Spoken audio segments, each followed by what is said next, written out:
السلام علیکم دوستوں، معلوماتی دنیا میں خوش آمدید۔ حضرت جنید بغدادی رحمۃ اللہ علیہ فرماتے ہیں، میں نے اخلاق کا درس ایک حجام سے سیکھا۔ جب وجہ دریافت کی گئی تو فرمایا، میں ایک مرتبہ مکہ مکرمہ میں مقیم تھا اور ایک حجام سے بال کٹوانے کے لیے گیا۔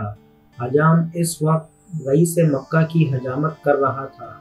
میں نے کہا، تم اللہ عز و جل کے واسطے میرے بال کاٹ دو اور میرے پاس تمہیں بطور اجرت دینے کے لیے کچھ نہیں ہے۔ اس حجام نے میری بات سنی تو اثبات میں سر ہلا دیا اور میں نے دیکھا اس کی آنکھیں نم تھیں۔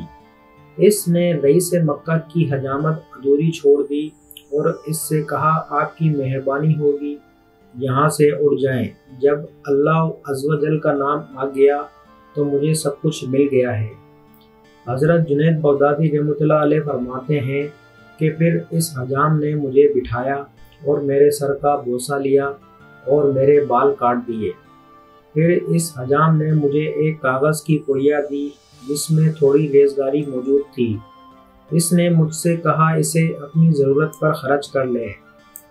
حضرت جنید بغدادی رحمۃ اللہ علیہ فرماتے ہیں، مجھے اس کے حال پر ترس آیا اور میرے دل نے خیال کیا کہ یہ شخص بہت نیک ہے۔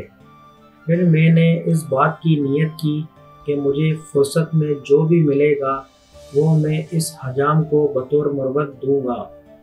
پھر کچھ دنوں بعد میرے چند عرضات مندوں نے بصرہ سے اشرفیوں کی ایک تھیلی بھیجی۔ میں نے وہ تھیلی لی اور اس حجام کے پاس گیا اور وہ تھیلی اسے پیش کی۔ اس نے تھیلی پکڑی اور پوچھا، اس میں کیا ہے؟ میں نے جواباً کہا، تم نے میرے ساتھ عمدہ برتاؤ کیا تھا اور میں نے اس وقت نیت کی تھی مجھے جو چیز پہلی فرصت میں ملے گی وہ میں تمہاری خدمت میں پیش کروں گا۔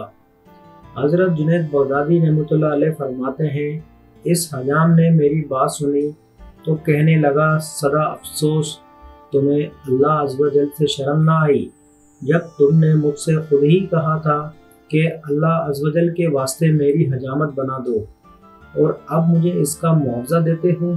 کیا تم نے دیکھا کوئی اللہ عز و جل کے لیے مزدوری کرے اور پھر اس کا معاوضہ بھی طلب کرے؟